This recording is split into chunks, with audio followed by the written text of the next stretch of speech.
First ever factory outlet, Chandanagar, Mukunda Jewelers, opening soon. No making charges. నమస్కారం గురుగారు. నమస్తే అమ్మ. గురుగారు, చాలా మంది చెప్తూ ఉంటారు మేము ఎంత సంపాదిస్తున్నా మా దగ్గర డబ్బు నిలవట్లేదు అని చెప్పి. ఇప్పుడు ఆర్థికంగా మనం అభివృద్ధి అవ్వాలన్నా, వచ్చిన దానం మన దగ్గర నిలవాలన్నా మనం ఏం చేస్తే మంచిదంటారు? ఎలాంటి పనులు చేస్తే ఇంకొంచెం ఫైనాన్షియల్గా మనం సెటిల్ అవ్వగలుగుతాము? అంటే మనకి అద్భుతమైనటువంటి కొన్ని గ్రంథాలు ఉన్నాయి ఫైనాన్షియల్ ప్లానింగ్కి. ఆ ఫైనాన్షియల్ ప్లానింగ్ లేకపోవడమే చాలామందికి ఆర్థిక సమస్యలు. అవును.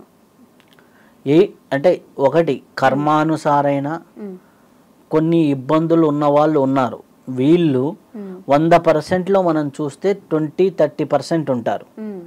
మిగిలిన 70% ఆర్థికంగా ఇబ్బంది పడుతున్నారు. అంటే వాళ్ళు ప్లానింగ్ లేకుండా చేసుకోవటం వల్లే ఇబ్బందులు జరగటం అన్నమాట. సో నాకు ఎట్లా అంటే దీనికి మనకు మంచి ప్రిన్సిపల్ ఉంది. ఫైనాన్షియల్గా బాగా ఎదగాలి అంటే ఏం చేయాలి అంటే, ఫస్ట్ మన ఫైనాన్షియల్గా ఎదగాలి అంటే మన రెస్పాన్సిబిలిటీస్ ఏంటి అనేది ఒక లిస్ట్ అవుట్ చేసుకోవాలి. నా కుటుంబ బాధ్యత ఏంటి, నా ఆరోగ్య బాధ్యత ఏంటి, నా వ్యక్తిగత బాధ్యత ఏంటి, అలాగే ఇవి కాకుండా అలాగే నా చుట్టూ ఉన్నటువంటి సమాజ బాధ్యత ఏంటి, పిల్లల బాధ్యత ఏంటి, ఇలా మనం ఒక డిసిప్లిన్గా బాధ్యత తీసుకొని దానికి నేను ఎంతెంత రెస్పాన్సిబిలిటీస్ ఉన్నాను, ఆర్థికంగానే కాదు అన్ని కోణాల్లో నేను చెప్తున్నాను. ఆ రెస్పాన్సిబిలిటీ అనేది తీసుకోగలిగితే, ఆ రెస్పాన్సిబిలిటీని రెగ్యులరైజ్ చేయగలిగితే, ఆ రెస్పాన్సిబిలిటీని నెక్స్ట్ లెవెల్ స్టెప్ రెగ్యులర్గా చేయగలిగితే, ఓకే, అది ఒక డిసిప్లిన్ యాక్షన్ కింద మారుతుంది. అప్పుడు ఒక ఆర్గనైజింగ్ వేలోకి వస్తుంది. అప్పుడు ఫస్ట్ ఏమవుతుంది, రెస్పాన్సిబిలిటీ, రెగ్యులారిటీ, తర్వాత ఆర్గనైజేషన్. ఎప్పుడైతే ఆర్గనైజింగ్గా వచ్చిందో ఈ మూడు ఎవరైతే పాటిస్తారో వాళ్ళకి ఫైనాన్షియల్ ప్రాబ్లమ్స్ ఉండవు. అంటే ఫర్ ఎగ్జాంపుల్, నేను మొన్న ఒకరు వచ్చారు నా దగ్గరికి ఆస్ట్రాలజికల్గా క్లయింట్ లాగా. వచ్చినప్పుడు ఆవిడ చాలా కాస్ట్లీ చీర కట్టుకున్నారు. అంటే అరౌండ్ చాలా అన్నమాట. నేను అన్నాను, వాళ్ళ ఫైనాన్షియల్ స్టేటస్ అంత ఉండి కట్టుకుంటే తప్పులేదు. ఆ అమ్మాయి నాకు బాగా తెలిసిన అమ్మాయి కాబట్టి నేను చెప్తున్నాను అనమాట. సో ఏంటి, స్థితికి మించినది అన్నమాట. నేను ఊరికి సరదాగా అడిగా, ఏ చీర ఎవరైనా ఈ కాలంలో ఒక 100-200 సార్లు ఎవరైనా చీరని కడుతున్నారా? లేదు, ఎవరు కట్టుకోలేరు కూడా. అవునా? ఏ డ్రెస్నైనా 100 టైమ్స్ వేస్తున్నారా? 100 టైమ్స్ ఎవరు వేయటం లేదు. 100 టైమ్స్ నువ్వు డ్రెస్ని రిపీట్ చేయాలంటే మినిమం ఆ డ్రెస్ని 6-7 ఏళ్ళు వాడాలి. అర్థమైందా? సో దానికి ఎంత కాస్ట్ పెట్టాలి నీ సంపాదనలో, దానికి నీ కాస్ట్ ఎంత, నీ 10,000 రూపాయల సంపాదన అనుకోండి, దానికి తగినట్టుగా పెట్టి, లేదా 1,00,000 రూపాయల సంపాదన అనుకోండి, దానికి తగినట్టుగా ఎంత కేటాయించాలి. ఇక్కడ కూడా నీ విచక్షణే. అవును. ఆ కేటాయింపు అనేది కరెక్ట్గా ఉంటే, ఆ బ్యాలెన్స్ అనేది కరెక్ట్గా ఉంటే ఆటోమేటిక్గా నీకు అన్నిట్లో ఆ బ్యాలెన్స్ వస్తుంది.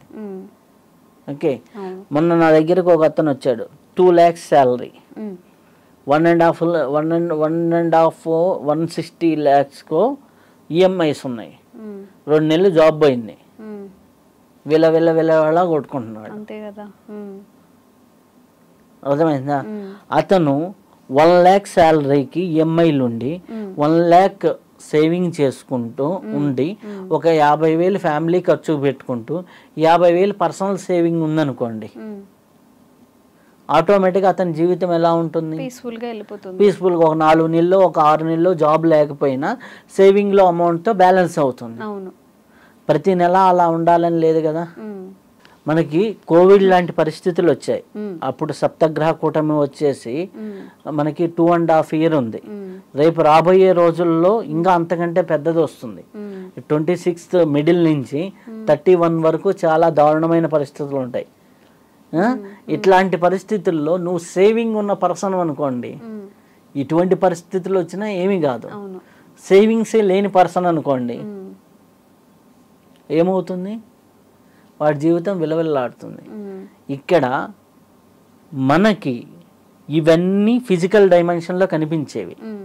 ఓకే, మనము చాలామంది అంటారు లక్ష్మీదేవిని ఉపాసిస్తే డబ్బులు బాగా వస్తాయి. మనకి రెమెడీస్లో కూడా చాలా చెప్తారు, ఇలా దీంతో పూజలు చేయండి, ఇది దీపం పెట్టుకోండి, ఉప్పు దీపం. ఓకే, అవన్నీ ఏం చేస్తుంది అంటే నీకు నీ సంపదని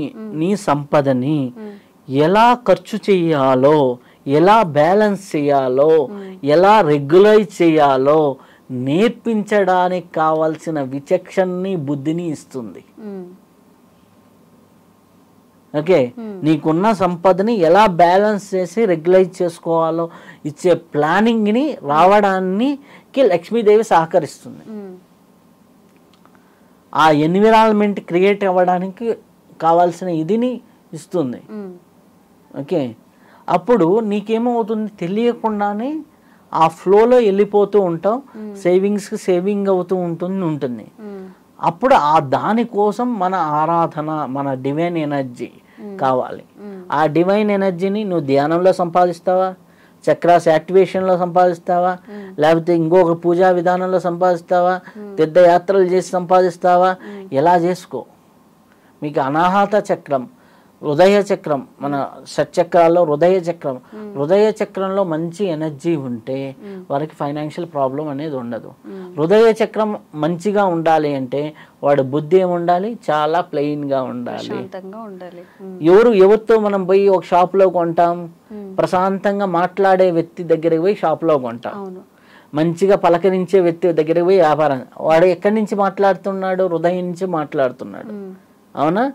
మృదు స్వభావి, మృదువుగా మాట్లాడే వాళ్ళ దగ్గరికే వ్యాపారం జరుగుతుంది. లక్ష్మీదేవి కూడా అక్కడికే వెళ్తుంది. నువ్వు నీ ఇంట్లో ఎంత మృదుంగా ఉన్నావు, మృదుత్వంగా ఉన్నావు, నువ్వు ఎంత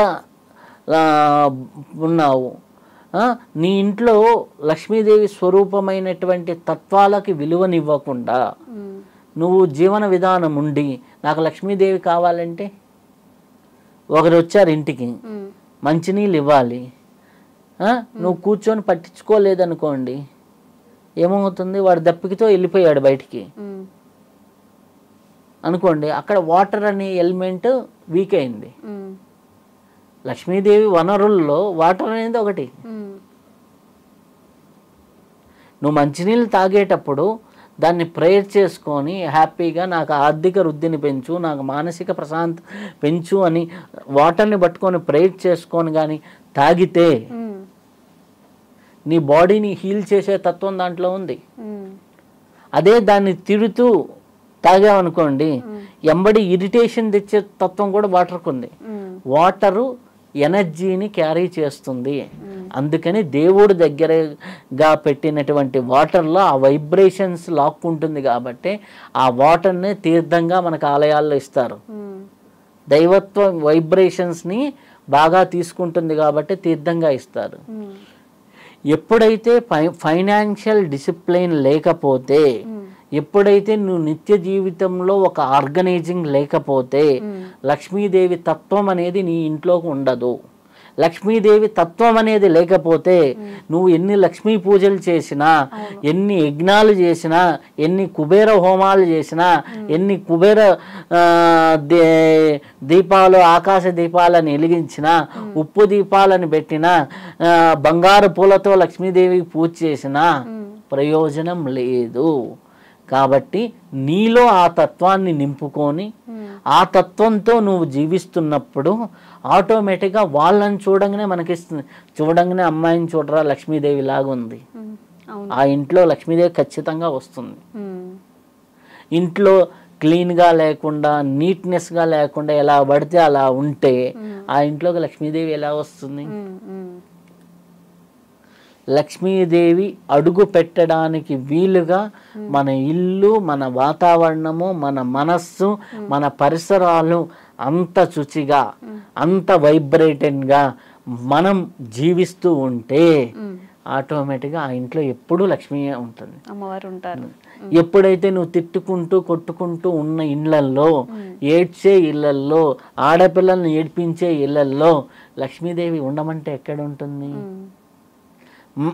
మనమే ఇప్పుడు ఫర్ ఎగ్జాంపుల్ ఒకరింటికి వెళ్ళాం, వాళ్ళు మనకు తెలిసిన బంధువులే, వాళ్ళు వైఫ్ అండ్ హస్బెండ్ ప్రతి ఒక్కదానికి కొట్టుకుంటున్నారు, వాళ్ళ ఇంట్లో 2 రోజులు ఉండబుద్ధి అవుతుందా? లేదు, ఎప్పుడెప్పుడు వచ్చేద్దాం అనిపిస్తూ ఉంటుంది. మన పని చూసుకొని ఇక్కడి నుంచి బయటపడదాం రా అన్నట్టుగా ఉంటుంది. రెండోసారి ఆ ఇంట్లోకి వెళ్ళబుద్ధి అవుతా? మనిషిగాని ఇలా అనిపిస్తే దేవత ఏమంటుంది? అర్థమైందా? లక్ష్మీదేవి తత్వాన్ని నింపుకొని, లక్ష్మీదేవి గుణాలను నింపుకొని మన వనరుల్ని మనం పెంచుకుంటూ మన జీవితంలో రెస్పాన్సిబిలిటీని, అలాగే రెగ్యులారిటీని, అలాగే ఆర్గనైజింగ్ని ఇవి పెంచుకుంటూ, అప్పుడు నువ్వు వీటికి బలాన్ని ఇవ్వడానికి నువ్వు ఏ బీజమంత్రం చేసినా, లక్ష్మీదేవికి సంబంధించిన ఏ పూజ చేసినా ఆటోమేటిక్గా నువ్వు ఒక్కసారి అట్లా చేస్తే ఇక్కడ 100 రెట్లు ఫలితం వస్తుంది. ఇది లేకుండా 100 సార్లు పూజ చేసినా ఒకసారి ఫలితం రాదు. చాలామంది మిస్ చేస్తుంది పూజల గురించి అని చెప్పేస్తాను, కానీ పూజ చేసినప్పుడు పూజకి తగిన గుణము బుద్ధి మారకపోతే ఉంటుంది. ఇప్పుడు ఒక మంచి కంపెనీలో 10 లక్షలు సంపాదించేవాడికి 1,00,000 రూపాయలు సంపాదించేవాడికి స్కిల్లో పెద్ద తేడా ఉండదు, వాడి మైండ్ సెట్లోనే తేడా ఉంటుంది. ఆ మైండ్ సెట్ మార్చగలిగితే, ఆ మైండ్ సెట్ ఆ విధంగా ఉంచుకోగలిగితే ఆటోమేటిక్గా లక్ష్మీదేవి తత్వం అనేది వాడి దగ్గర ఉంటుంది. మైండ్ సెట్ మారకుండా నువ్వు యాంత్రికంగా ఎన్ని చేసినా అవి యాంత్రికమే, అవి భౌతికమే. దాని తాలూకు పుణ్యకర్మ వస్తుంది చేసినందుకు, ఏదో కొద్దిగా బ్లెస్సింగ్స్ వస్తాయి, అనుకున్నంత ఫలితం రాదు. ఇప్పుడు నువ్వు ఒక అమ్మాయి కనిపించింది, పాపం ఏదో ఇబ్బందులు ఉన్నాయి, నేను లక్ష్మీదేవికే ఇస్తున్నానని అమ్మాయికి హెల్ప్ చేసావు అనుకో, లక్ష్మీదేవి నీ ఇంట్లో ఖచ్చితంగా ఉంటుంది. నీ ఇంట్లో మీ ఆవిడ్ని లక్ష్మీదేవి లాగా చూడకుండా, మీ యొక్క కూతుర్ని వాళ్ళని లక్ష్మీదేవి లాగా చూడకుండా, మా ఇంట్లో లక్ష్మీదేవి రావాలి అంటే రాదు. ఎందుకంటే వాళ్ళ ఇంట్లో అబ్బా ఆ అబ్బాయిని చూడు, ఇప్పుడు మామూలుగా మనకి ఎవరైనా ఒకరింట్లో ఇస్తే వాళ్ళ అక్కని ఎలా చూసుకుంటున్నాడు, వాళ్ళ అమ్మని ఎలా చూస్తున్నారు, ఆ అబ్బాయికి మన అమ్మాయిని ఇస్తే బాగుంటుంది ఉంటుంది. అలాగే లక్ష్మీదేవి కూడా ఫీల్ అయ్యే తట్టుగా, అంటే ఆ ఇంట్లో ఉంటే వెళ్ళాలరా అనిపించే విధంగా నీ జీవన విధానం ఉండాలి. అలా నీ జీవన విధానం రెగ్యులైజ్డ్గా ఉన్నప్పుడు నువ్వు ఒక్క పుష్పం పెట్టినా లక్ష్మీదేవికి నేను వచ్చేస్తున్నాను వచ్చేస్తుంది. లేదు, నువ్వు 108 బంగారు పుష్పాలు పెట్టినా నీ జీవన విధానం సక్కంగా లేకపోతే ఆటోమేటిక్గా ఫలితం అనేది చాలా తక్కువగా ఉంటుంది.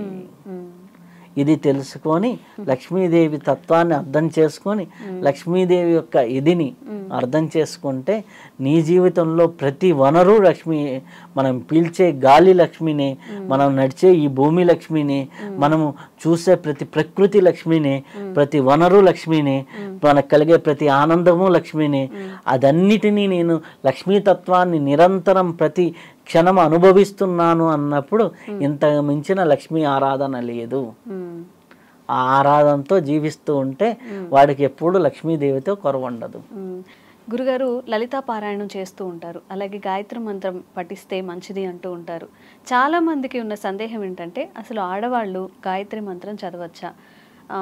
కొంతమంది చెప్పేది ఏంటంటే చదవకూడదు అని చెప్తున్నారు. అసలు గాయత్రి మంత్రం చదివితే ఎలాంటి ఫలితాలు కలుగుతాయి? ఎవరెవరు గాయత్రి మంత్రాన్ని పఠించవచ్చు? మీకు అద్భుతమైన గ్రంథం గురించి నేను చెప్తా. గాయత్రి మహావిజ్ఞానం, పండిత శ్రీరామ శర్మాచార్య గారు రాసినటువంటి 3 వాల్యూమ్స్ ఉన్నాయి. ఆ గ్రంథాన్ని చదివిన వాళ్ళకి ఈ డౌట్లు ఏవి ఉండవు.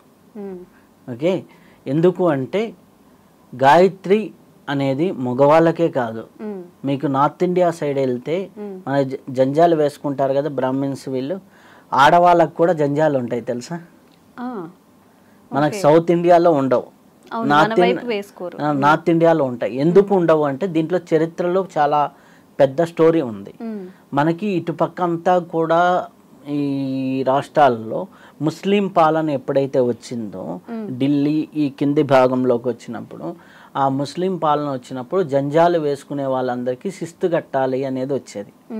అప్పుడు శిస్తు కట్టడానికి వెళ్ళినప్పుడు అప్పుడు ఆడవాళ్ళు ఎవరైతే మంచిగా ఉంటారో వాళ్ళని లాక్కొని వెళ్ళిపోయేవాళ్ళు.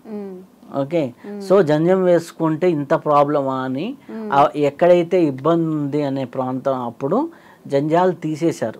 16th సెంచరీకి ముందర ఉండేది. మీకు కావాలంటే మీరు చూడండి, ఏ అమ్మవారి పూజలో కూడా మనం యజ్ఞోపవీతం మంత్రం చెప్పకుండా చెప్పం. అవును కదా. అప్పుడు యజ్ఞోపవీతం ఆడవాళ్ళకి లేకపోతే అమ్మవారి పూజల్లో కానీ ఎక్కడా కూడా యజ్ఞోపవీతం చెప్పకూడదు కదా. షోడశ మన 16 సంస్కారాలు, పుట్టుక నుంచి చనిపోయే వరకు 16 సంస్కారాలు ఉన్నాయి. 16 సంస్కారాలే అంటారు. లేడీస్కి 15 సంస్కారాలు అనరు కదా. ఎందుకు? యజ్ఞోపవీతం లేదని చెప్పాలి కదా.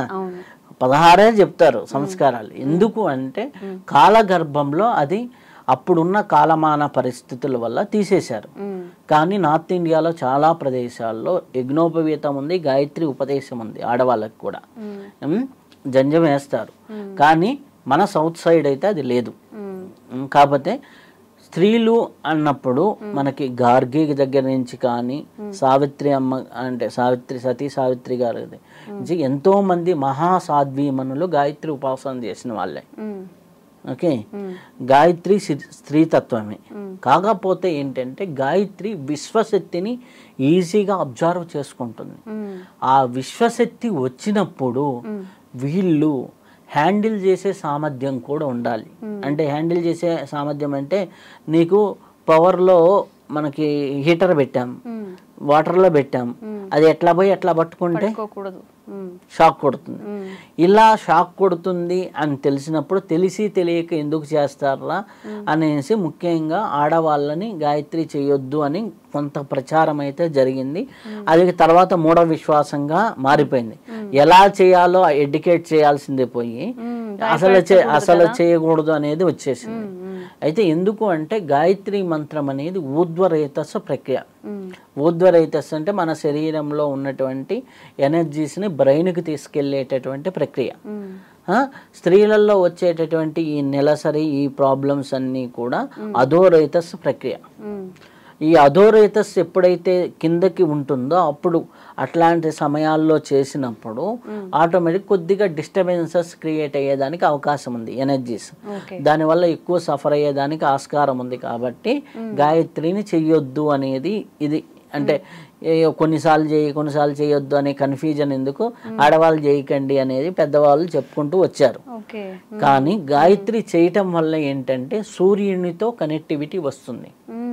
సూర్యునితో ఎప్పుడైతే కనెక్టివిటీ వచ్చిందో సన్ ఎనర్జీ మన బాడీలోకి రావటం వల్ల ఆటోమేటిక్గా ఏమవుతుంది అంటే వారికి కావాల్సిన ఆరోగ్యం ప్రాప్తిస్తుంది, వారికి కావాల్సినటువంటి కీర్తి ప్రతిష్టలు గుర్తింపు వస్తుంది, వారికి కావాల్సినటువంటి అన్నీ కూడా లభించడం అనేది జరుగుతూ ఉంటుంది.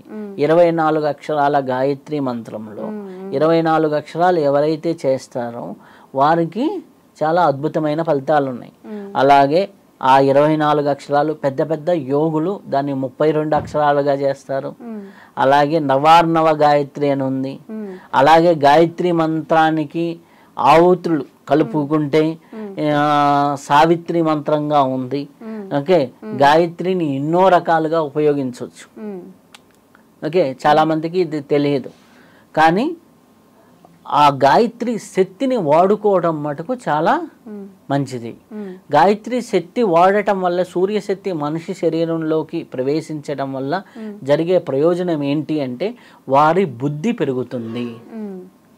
బుద్ధి ఎప్పుడైతే పెరుగుతుందో ఆటోమేటిక్గా ఏమవుతుంది, సద్బుద్ధితో ఆలోచిస్తారు.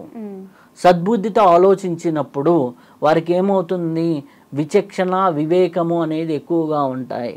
విచక్షణ వివేకం ఎప్పుడైతే ఎక్కువ అవుతాయో ఆటోమేటిక్గా ఏది చెయ్యాలి ఏది చేయకూడదు అనేటటువంటిది వస్తుంది.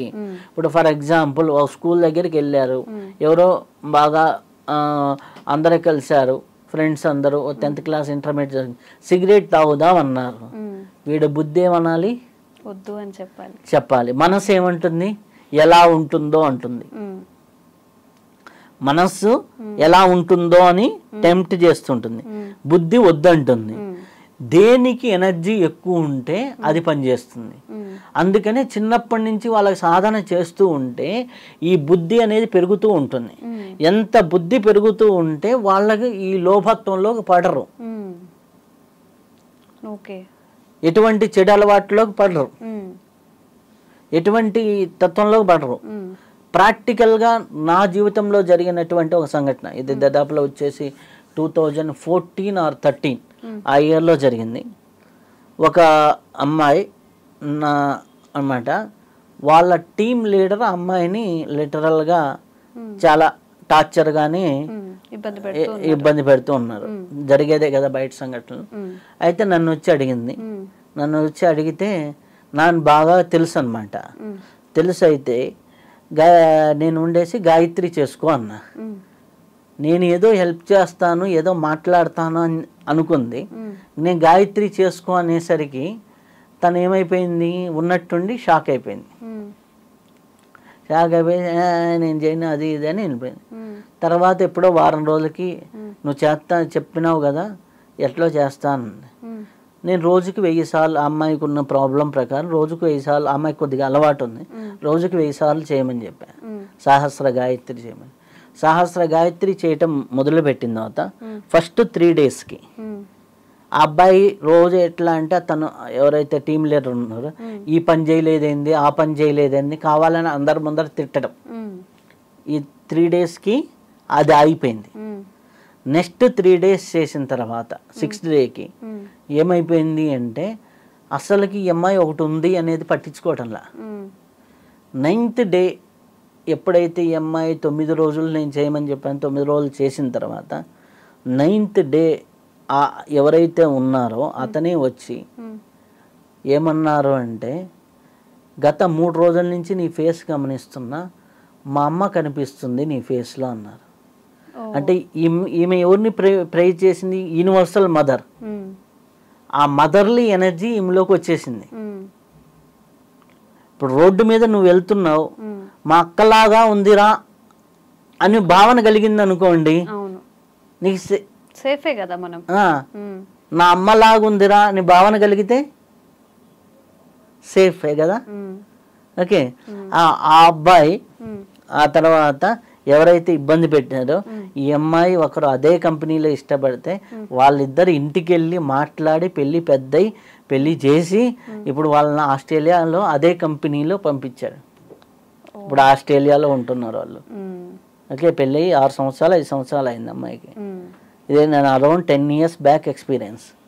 ఇప్పుడు నువ్వు చెప్పు, ఈ అమ్మాయిలో గాయత్రి అవసరమా కాదా? అవసరమే గురువుగారు.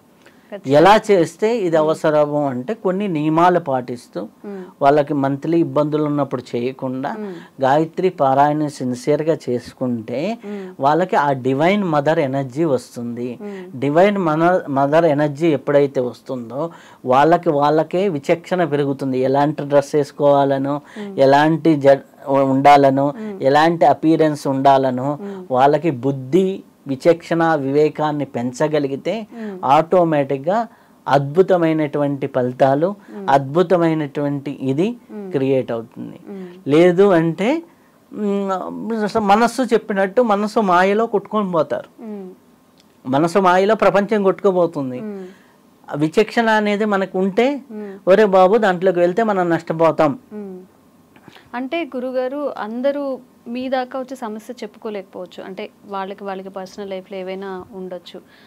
జనరల్గా గాయత్రి మంత్రం అనేది అందరూ ఇంట్లో పఠనం చేసుకోవడానికి ఎన్నిసార్లు చేస్తే మంచిది అంటారు? ఏ టైంలో చేస్తే మంచిది? ఎన్నిసార్లు ఎక్కువ చేసుకుంటే అంత మంచిది.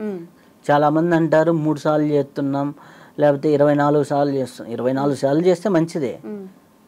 నీకు మామూలుగా మనం మొబైల్ తీస్తే ఇట్లా పైకి కిందకి స్క్రోల్ చేస్తే పైకి కిందకి స్క్రోల్ చేస్తే మనకు 15 నిమిషాలు అయిపోతుంది. అవును. సో నేను మొన్న ఒక హైలీ బిజియెస్ట్ పర్సన్స్ ఎవరు, ఐఏఎస్ ఆఫీసర్స్, అవును. డిస్ట్రిక్ట్ కలెక్టర్, ఒక డిస్ట్రిక్ట్ కలెక్టర్ని కలిసా. అతను 3 పూట్ల గాయత్రి చేస్తాడు. ఉదయం ఇంట్లో చేసుకొని వస్తాడు, మధ్యాహ్నం ఆఫీస్లో కలెక్టర్ ఆఫీస్లో చేయడం కష్టమా ఈజీనా?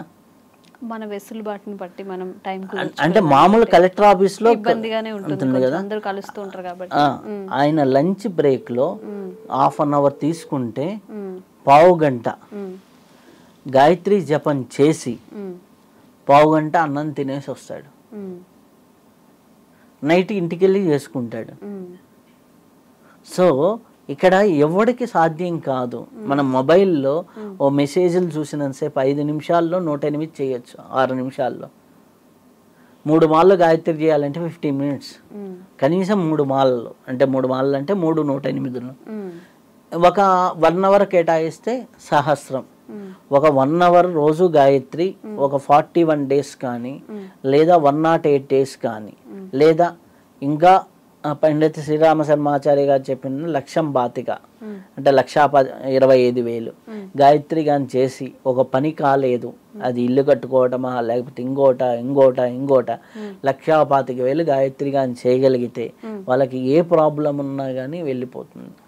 కాకపోతే నియమాలతో, ఎలా పడితే అలా కాకుండా నియమాలతో మనం స్పిరిచువల్గా మనం ఆలయానికి వెళ్ళేటప్పుడు ఎటువంటి నియమాలు పాటిస్తామో అటువంటి నియమాలతో చేయాలి. ఎటువంటి అంటే శాకాహారాన్ని తీసుకుంటూ ఇంట్లో ఎటువంటి అంటు ముట్లు ఇవన్నీ లేకుండా కలపకుండా ఉన్నటువంటి ప్రదేశాల్లో కూర్చొని ప్రశాంతంగా పూజ గదిలో కూర్చొని చేయటం. అట్లా కుదరకపోతే రోజు 1 గంట దగ్గరలో ఉన్న టెంపుల్కి వెళ్ళేసి ప్రశాంతంగా పూజ చేసుకొని జపం చేసుకొని వచ్చి ఇంటికి వచ్చి మీ డ్రెస్ మీరు వేసుకొని వెళ్ళండి. అయితే గురుగారు, ఇప్పుడు మనం రోజు పారాయణం చేస్తాము, గాయత్రి పారాయణం చేస్తున్నాము, వీక్ మొత్తం అవాయిడ్ చేసినా సండే ఒక రోజు నాన్ వెజ్ తింటూ ఉంటారు. మరి ఆ రోజు పొద్దున్న చేసుకోవచ్చా, స్కిప్ చేస్తే మంచిది అంటారా? అంటే ఎనీథింగ్ మంత్ర జపం, ఎనీథింగ్ పారాయణ, ఎనీ సాధన, అసలు మనిషి అన్నవాడికి నాన్ వెజ్ పనికిరాదు. సింపుల్. మనిషి అన్నవాడికి మనిషి నాన్ వెజ్ తినడానికి పొట్ల. అవును, కానీ ఇప్పుడు లైఫ్ స్టైల్లో భాగమైపోయింది కదా. లైఫ్ స్టైల్లో భాగమైంది అంటే నువ్వు జీవితంలో ఉన్నతి చెందాలి అంటే కొన్ని అవాయిడ్ చేయాలి. విధి లేని పక్షాల్లో కొన్నిట్లో మేమైతే ససేమిరా అంటాం. కాకపోతే విధి లేని పక్షాలు ఎక్కడన్నా తినాల్సి వచ్చి ఏదన్నా ఇబ్బంది జరిగితే ఆ రోజుకి ఆ మరుసటి రోజుకి స్కిప్ చేసేసి మరుసటి మళ్ళీ చేసుకోవటం. ఓకే ఓకే, నిజంగా చాలా చక్కగా చెప్పారు గురుగారు.